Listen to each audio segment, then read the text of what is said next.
Hello students, good morning.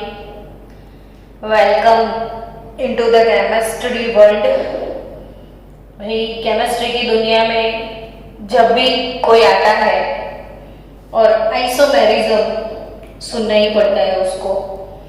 हम last topic जो हमारा पढ़ रहे थे वो था ऑप्टिकल आइसोमेरिज्म। अब ऑप्टिकल आइसोमेरिज्म में हमने 2 लेक्चर लिए हैं। आज थोड़ा आगे बढ़ेंगे, लेकिन अब तक जो टर्म्स मैंने सिखाए हैं ना, थोड़े बहुत रिवीजन कर लेते हैं कि ऑप्टिकल आइसोमेरिज्म पढ़ रहे थे बच्चों हम, और उसमें हमने पढ़ा था टर्म कौन सा कि ऑप्टिकली एक्टिव सब्सटेंस। सबसे पहला टर्म कौन सा पढ़े थे बच्चों? ऑप्टिकली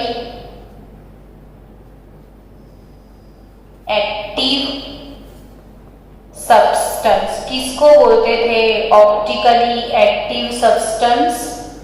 तो substance which has capacity to rotate plane of polarized light। तो जो पोलराइज लाइट था ना, ऐसे जो सिर्फ एक ही प्लेन में वाइब्रेट करता था, उसको हम पोलैरिमीटर से पास करते हैं और जो सब्सटेंस है उसका सॉल्यूशन बना के इस ट्यूब में डालते थे, और जब वो पोलैरिमीटर से पास होता था तो उसके पास 2 पॉसिबिलिटी थी। फर्स्ट पॉसिबिलिटी, या तो वो ये वाले लाइट को रोटेट करता या तो नहीं करता। अगर रोटेट करता तो वो ऑप्टिकली एक्टिव है, अगर वो रोटेट नहीं करता है तो वो ऑप्टिकली इनएक्टिव है। अब अगर सब्सटेंस ऑप्टिकली एक्टिव है, इसका मतलब ये होता है कि वो सब्सटेंस को ऑप्टिकल आइसोमर्स होते हैं। अब ऑप्टिकल आइसोमर्स अगर है तो हमने पढ़ा था कि अगर वो प्लेन ऑफ पोलराइज्ड लाइट को, यहाँ पे ये राइट हैंड साइड है, तो अगर राइट हैंड साइड पे रोटेट करता है तो वो डेक्स्ट्रो कंपाउंड है, और अगर वो लेफ्ट हैंड साइड पे रोटेट करता है ना तो वो लीवो कंपाउंड है। यानी कि यहाँ पे क्वेश्चन होता है कि मैडम, जैसे हम neat and clean geometrical isomerism में तो ऐसा पढ़ते थे ना कि there are 2 type of geometrical isomers, cis and trans.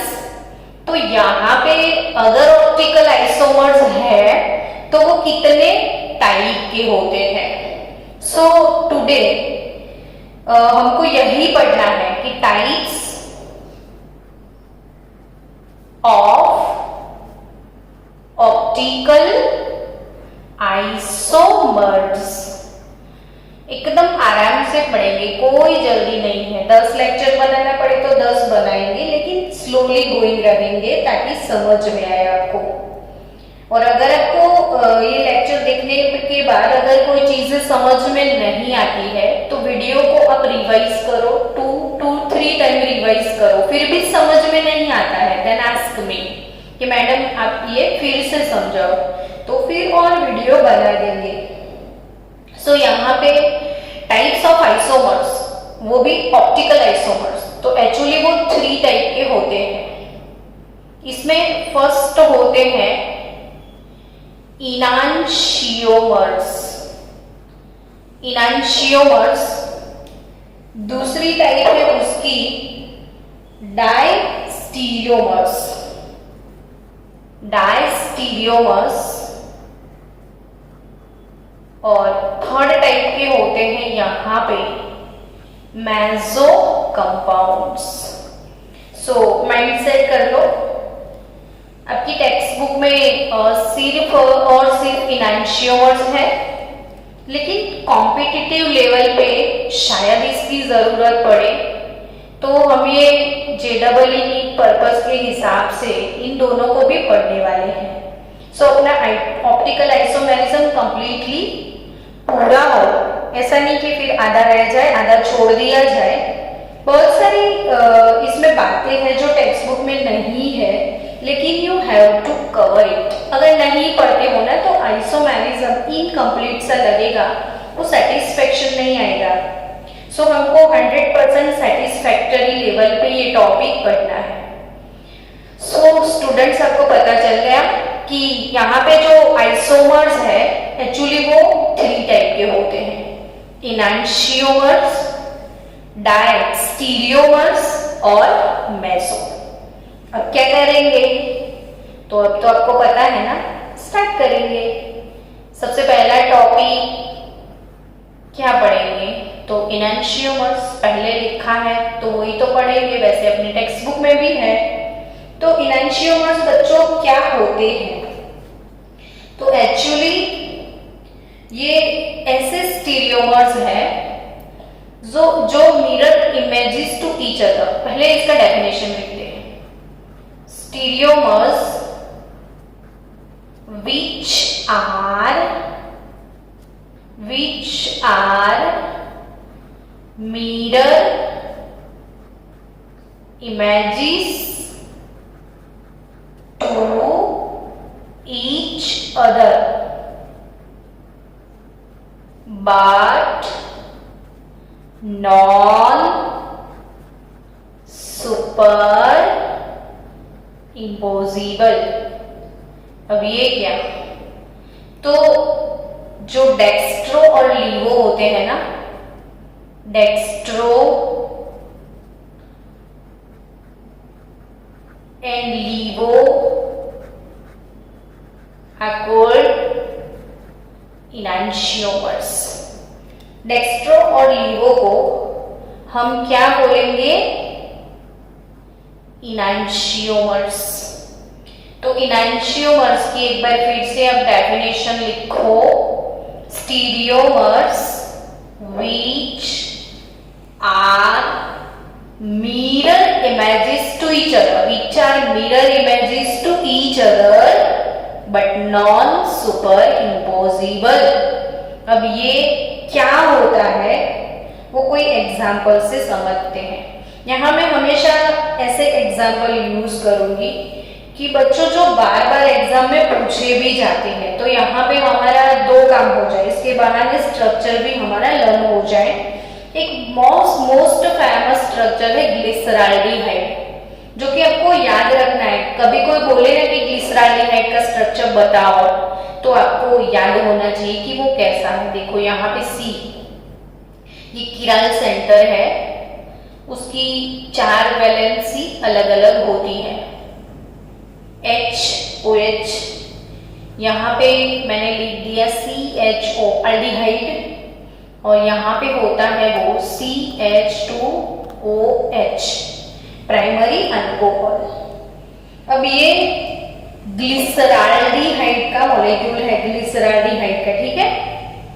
अब यहाँ पे किराल सेंटर है, किसी को भी दिखेगा कि ये किराल सेंटर है। चलो किराल कंसेप्ट याद कर लो एक बार। किराल कार्बन किसको बोलते हैं, तो जिसकी चारों वैलेंसी अलग अलग होती है, यानी कि ये वाले कार्बन के साथ हाइड्रोजन है, सेकेंड वैलेंसी पे OH है, देन अल्डिहाइड है, देन अल्कोहल है, यानी टेट्रावैलेंट कार्बन तो है। sp3 हाइब्रिडाइजेशन में होता है कंपल्सरी है, तो sp3 हाइब्रिडाइज्ड टेट्रावैलेंट कार्बन जिसकी चारों वैलेंसी अलग अलग होती है, वैसे कार्बन को किराल कार्बन बोलते हैं।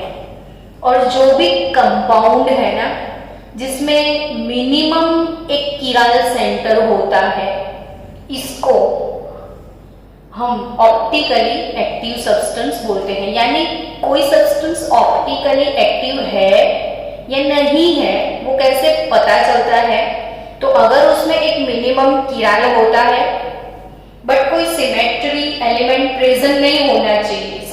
Symmetry of plane as well as symmetry of centre, यानी प्लेन ऑफ सिमेट्री और सेंटर ऑफ सिमेट्री। तो ये दोनों एलिमेंट एब्सेंट होना चाहिए और साथ साथ कीराल कार्बन होना चाहिए, तो वो सब्सटेंस ऑप्टिकली एक्टिव होता है। अब ये वाला सब्सटेंस ऑप्टिकली एक्टिव होगा वो तो आप समझ ही गए, उसका स्ट्रक्चर देखते कि कीराल है, कोई प्लेन भी यहाँ पे प्रेजेंट नहीं है, इंटरनल कंपेंसेशन नहीं हो रहा है। तो यहाँ पे इसको मिरर में आप देखोगे ना बच्चों, तो वो कैसे दिखता है, CHO फिर C और CH2OH, लेकिन ये वाला जो साइड है वो चेंज हो चुका होगा, OH यहाँ पे आ गया होगा और H यहाँ पे। तो ये एक दोनों मिरर इमेजेस है। अब ये इमेजिन करा मैंने कंपाउंड को उठाया ऐसे और इस पे रख दिया, इस कंपाउंड को उठा के मैं इस पे रखूंगी, पूरा पूरा ऐसे मुझे उठाना है, ऐसे पकड़ के इस पे रखो, तो ये H के ऊपर OH आ जाएगा और OH के ऊपर H, यानी वो एक दूसरे के ऊपर फिट नहीं होते हैं, एक दूसरे के ऊपर फिट नहीं होते हैं। इसको तो हम बोलते हैं सुपर इम्पॉसिबल, यानी कि फिट होना सुपर इम्पॉसिबल, नहीं फिट होना नॉन सुपर इम्पॉसिबल। जो नॉन सुपर इम्पॉसिबल होते हैं वही इनैंशियोमर्स होते हैं, यानी कि ये इनैंशियोमर है। अब क्वेश्चन अराइज होगा डेक्स्ट्रो कौन सा और लिवो कौन सा, तो वो स्ट्रक्चर से पता नहीं चलता है कि कौन डेक्स्ट्रो है कौन लिवो है।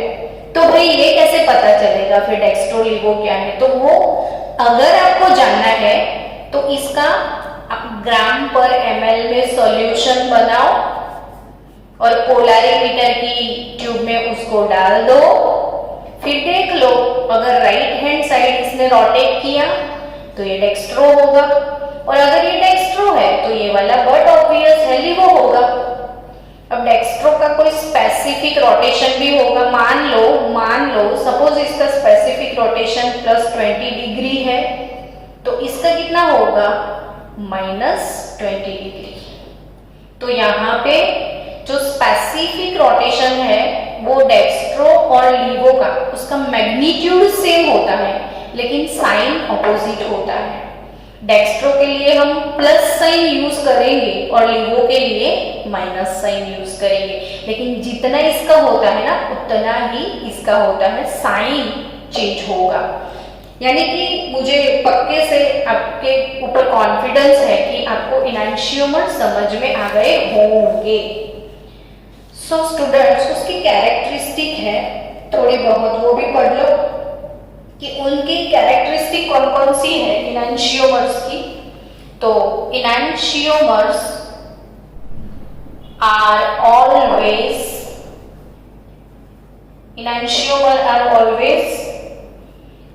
mirror image isomers।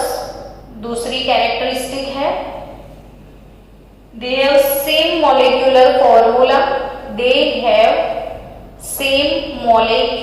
formula, as well as structural formula, but different क्या होगा इसमें, तो but different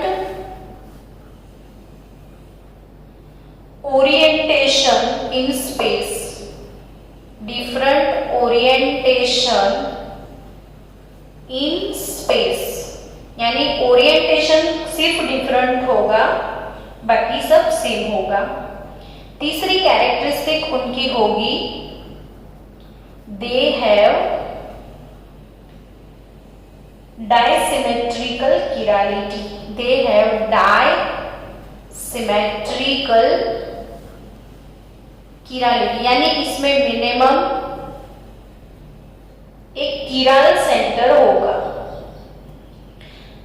next every enantiomer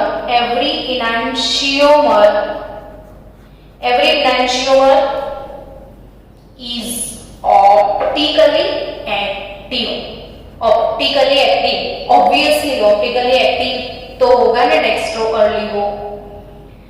दूसरी चीज, the two enantiomer can rotate, they can rotate plane polarise light यानी PPL with equal magnitude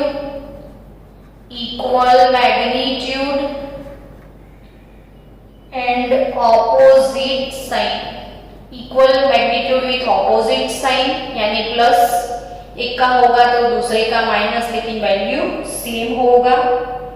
They are isomers which have maximum resemblance with each other, वो एक दूसरे के साथ मैक्सिमम रिजेंबल करते हैं, यानी आप ऐसा भी बोल सकते हो बच्चों कि उनकी physical as well as chemical properties भी सेम होती है। यहाँ पे फिजिकल केमिकल प्रॉपर्टीज में भी ज्यादा डिफरेंस नहीं होता, एक्सेप्शनली कोई केमिकल प्रॉपर्टी चेंज होगा, बाकी ऑलमोस्ट वो सेम होंगे। They can be distinguished only by polarimeter, इनको सेपरेट कौन कर सकता है? तो they can identify only by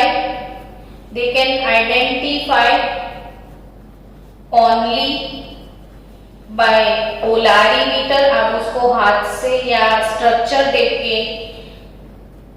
identify नहीं कर सकते हो।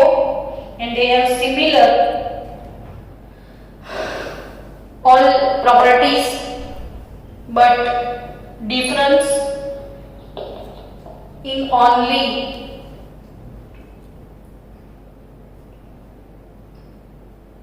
specific rotation, साइन जो है सिर्फ वही चेंज होता है, बाकी एवरीथिंग सब कुछ इसका सेम होता है। अब स्टूडेंट, इनैंशियोमर्स आई थिंक कि आपको अच्छे से समझ में आ गया है, तो एक काम करते हैं, हम एक एग्जाम्पल लेने के बाद समझते हैं बाकी के दो, मेसो क्या है और डायस्टीरियोमर्स क्या है। तो यहाँ पे ऐसा करते हैं, ब्यूटेन 2,3 डायोल के बारे में सोचते हैं। Butane 2,3 diol, butane 2,3 diol. अब ब्यूटेन 2,3 डायोल का फॉर्मूला बनाओ पहले, चलो 1 और 2, 3 और 4। तो यहां पे 4 कार्बन यानी ब्यूटेन हो गया। 2, 3 यानी 2 और 3 नंबर पे ऑल होगा ना, तभी तो डायोल लिखा है ना।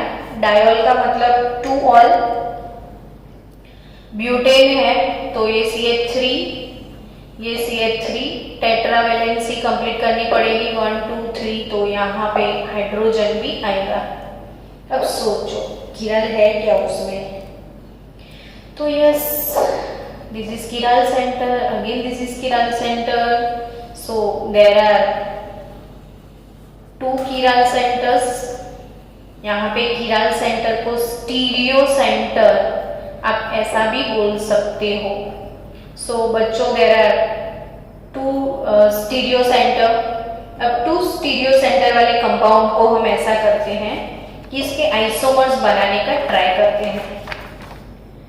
आइसोमर्स बनाने का ट्राई करते हैं, ध्यान से देखना। ब्यूटेन 2,3 डायोल है, इसको हमको कैसे लिखना है वो समझते हैं। सबसे टॉप पे आप लिख दो CH3,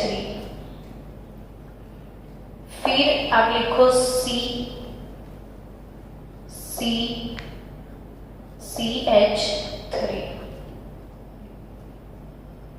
यहाँ पे थोड़ा बहुत सोचो ना, तो इसमें 2 स्टीरियो सेंटर है, 2 स्टीरियो सेंटर है ना, तो 2⁻² लगाओ ना, तो आपको एटलीस्ट 4 स्ट्रक्चर आप बना सकते हो।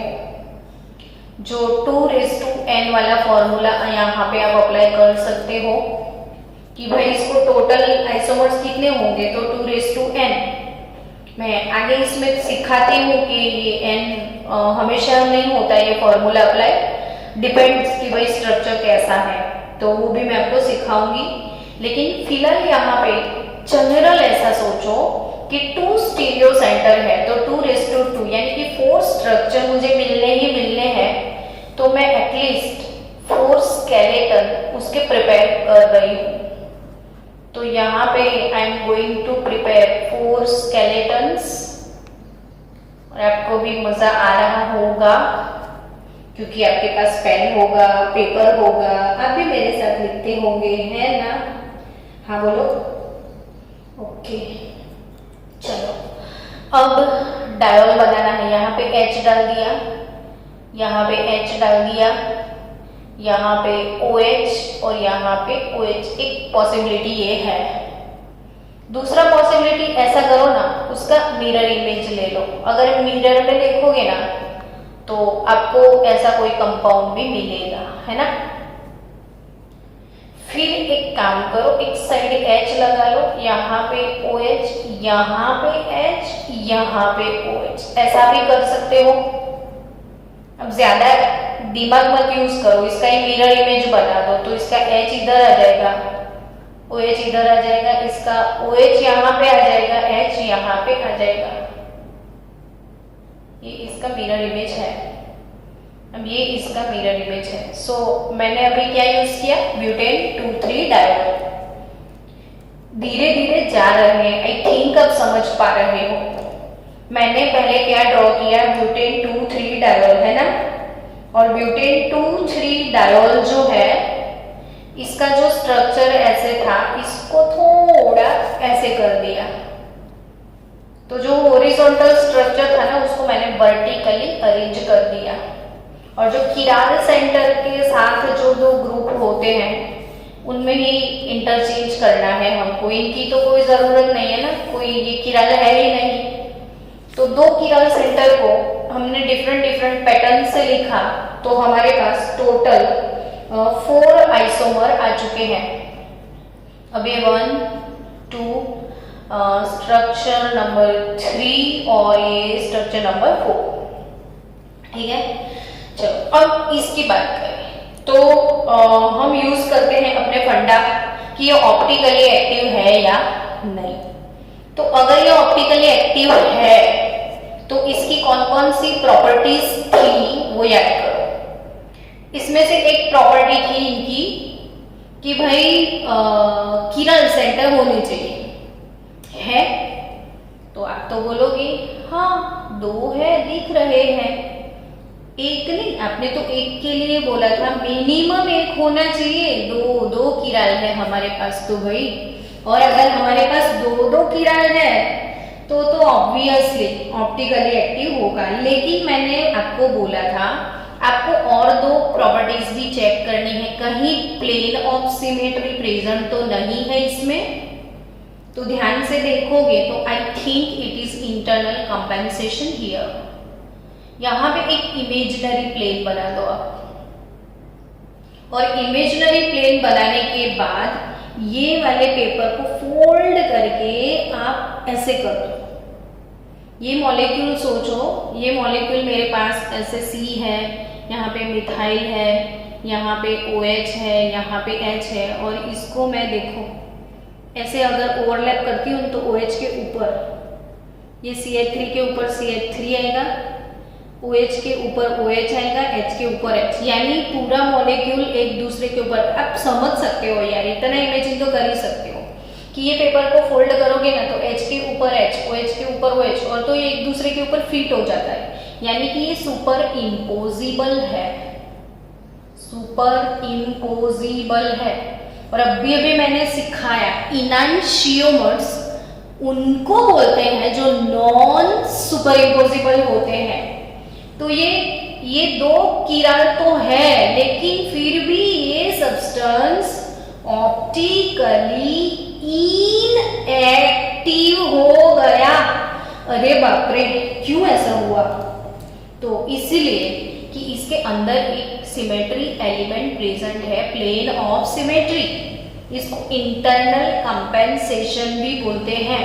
और due to this internal compensation ये जो मॉलिक्यूल है ऊपर वाला पोर्शन इसके ऊपर सुपर इम्पोजिबल है। सो ऐसे कंपाउंड को आपको बोलना है बच्चों मेसो। क्या बोलोगे इसको आप? मेसो। तो मेसो जो होते हैं वो ऑप्टिकली इनएक्टिव होते हैं, क्योंकि अब आप मुझे पूछोगे मैडम किराल होगा तो वो रोटेट तो करेगा ना पीपीएल को, तो करेगा ना, किसने मना किया है? लेकिन मैंने एक चीज समझाई थी कि अगर कोई कंपाउंड जैसे सिमेट्रिकल है, इसके ऊपर लाइट आई यहां तक, इसने रोटेट करके ऐसे कर दिया, लेकिन ये फिर से रोटेट करके सीधा कर देगा, मतलब जैसा आया वैसा बाहर निकल गया। यानी सोचो कि ये ऊपर वाला पोर्शन अगर +20 पे रोटेट करेगा ना, तो नीचे वाला पोर्शन फिर से -20 पे रोटेट कर देगा। किराल की वजह से रोटेट तो होगा, लेकिन फिर जैसा था वैसा बाहर आ जाएगा। यानी ये सब्सटेंस ऑप्टिकली कैसा हो गया? इनएक्टिव। कितनी बार बच्चों हम पढ़े थे ना, CO बॉन्ड पोलर होता है, CO बॉन्ड पोलर होता है, ये इसके अंदर पोलर बॉन्ड है, लेकिन फिर भी ना शेप लीनियर होने की वजह से ये पोलैरिटी एक दूसरे के साथ कैंसल हो जाती है। तो यहाँ पे पोलर बॉन्ड होने के बावजूद भी वो नॉन पोलर कंसीडर किया जाता है। वैसे ही किराल सेंटर तो है, लेकिन due to internal compensation chirality खत्म हो जाती है। सो इसीलिए meso are called generally optically inactive. अब इसको क्या बोलोगे? तो आई थिंक मेरे समझाने से पहले ही आप बोल दोगे यस अगेन इंटरनल कंपेंसेशन। तो ये भी मेसो ही हुआ। ओके, अब इन दोनों के बारे में सोचो आप। तो हाँ, ये मिरर इमेजेस है, ये एक दूसरे के ऊपर फिट नहीं, इसको उठा के इसके ऊपर रखो। यहाँ पे कोई इंटरनल कंपेंसेशन भी नहीं है, यानी यहाँ पे plane of symmetry element absent है। किराल सेंटर है, तो ये दोनों ऑप्टिकली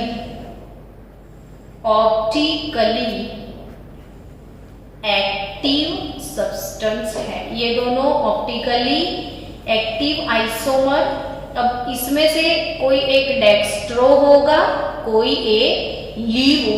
स्ट्रक्चर देख के ना आप नहीं बता सकते हो कि कौन डेक्स्ट्रो है कौन लीवो है। तो यहाँ पे डेक्स्ट्रो लीवो अगर आपको जानना है ना, तो यूज करोगे आप पोलैरिमीटर।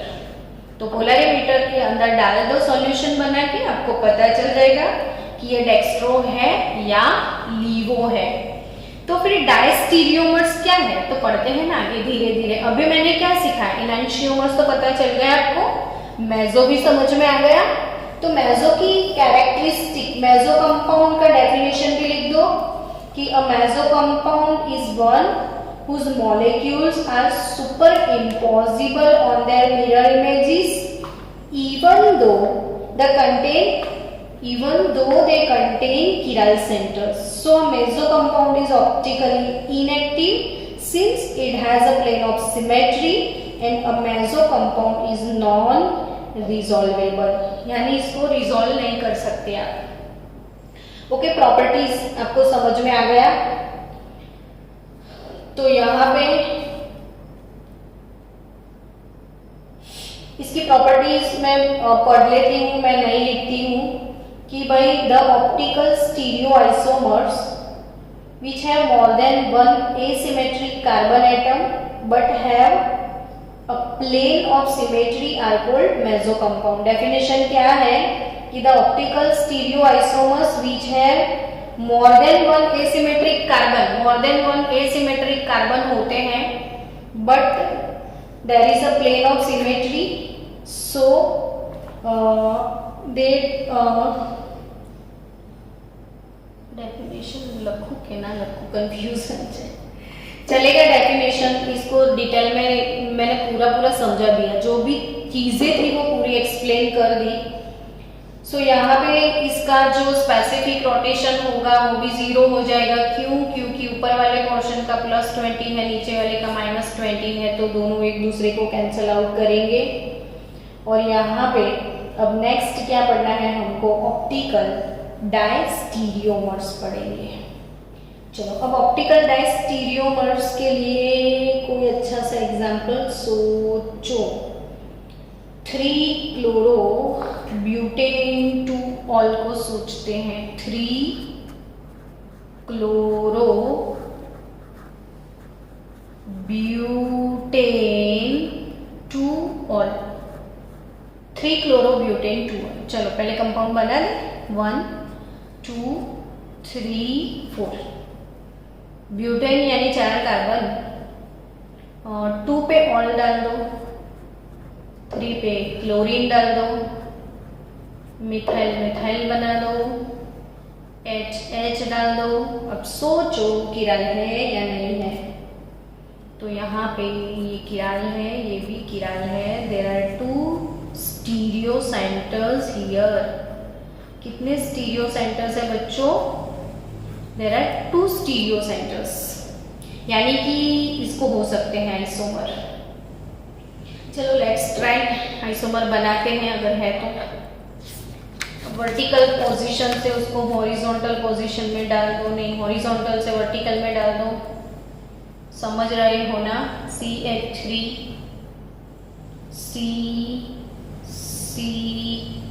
CH3, यहाँ पे 2 किरल है ना, तो स्केलेटन 4 तो बना ही लो। अब इतने तो आपको मिलेंगे।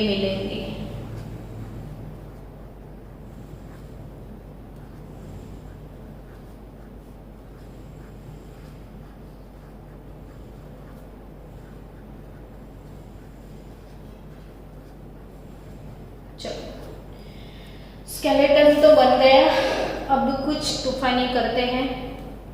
यहाँ पे डाल दो OH, यहाँ पे H, यहाँ पे Cl, यहाँ पे H, है ना। अब क्या करेंगे? मिरर इमेज निकाल देने की, यानी तकलीफ ना हो ज्यादा। चलो मिरर इमेज निकालते हैं। यहाँ पे OH, यहाँ पे H, इसका मिरर इमेज, और यहाँ पे Cl, यहाँ पे H। हो गया मिरर इमेज, यानी 2 खत्म। अब नेक्स्ट कुछ सोचो। तो क्या किया जाए? यहाँ पे H को ऐसे ही रख दो, आप OH को भी ऐसे ही रख दो, लेकिन Cl को चेंज करो। Cl इधर, H इधर डाल दो, है ना।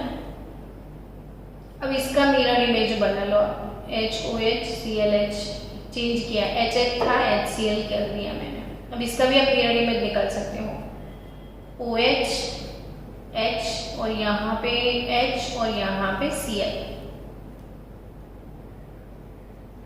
तो ये 4 आइसोमर हमको मिले हैं। यहाँ पे मेसो दिख रहा है आपको? है कोई meso?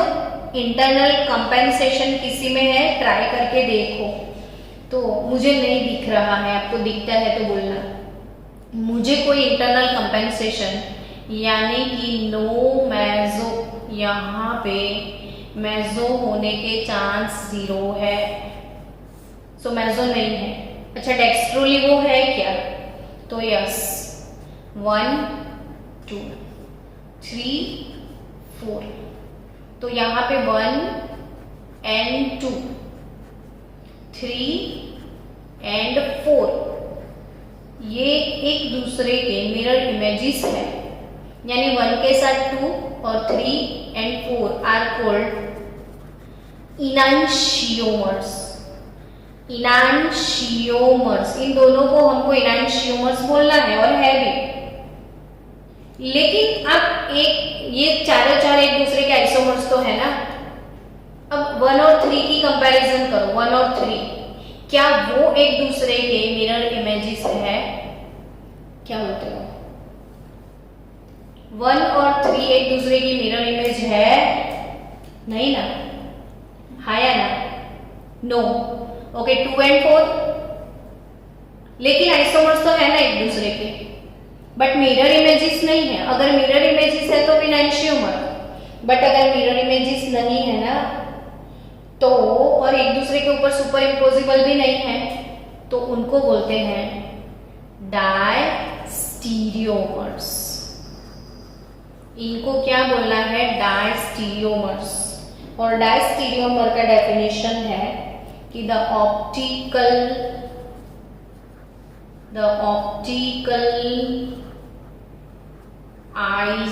isomers which are neither mirror images, which are neither mirror images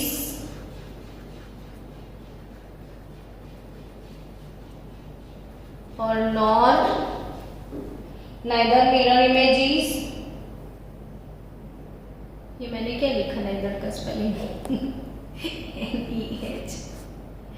NEHDHER। The optical isomers which are neither mirror images nor non-superimposable। non-superimposable, वो सुपर इम्पोजिबल भी नहीं है, वो सुपर इम्पोजिबल भी नहीं है, और ना ही वो एक दूसरे का मिरर इमेजेस है। तो वैसे भी आइसोमर्स तो होते ही हैं, और उनको बोलना है डायस्टीरियोमर्स। तो आई थिंक आपको अच्छे से समझ में आ गया कि यहाँ पे कंपाउंड 1 और 3 ना तो वो मिरर इमेजेस है और ना ही सुपर इम्पोजिबल है। तो वैसे बट आइसोमर्स तो है, चारों एक ही कंपाउंड के हैं। तो वैसे आइसोमर्स को क्या बोलना है बच्चों? डायस्टीरियोमर्स। क्या बोलोगे आप? डायस्टीरियोमर्स। तो आई थिंक यहाँ पे आज हमने क्या पढ़ा? इनांशियोमर्स, मेसो आइसोमर्स और डायस्टीरियो आइसोमर्स।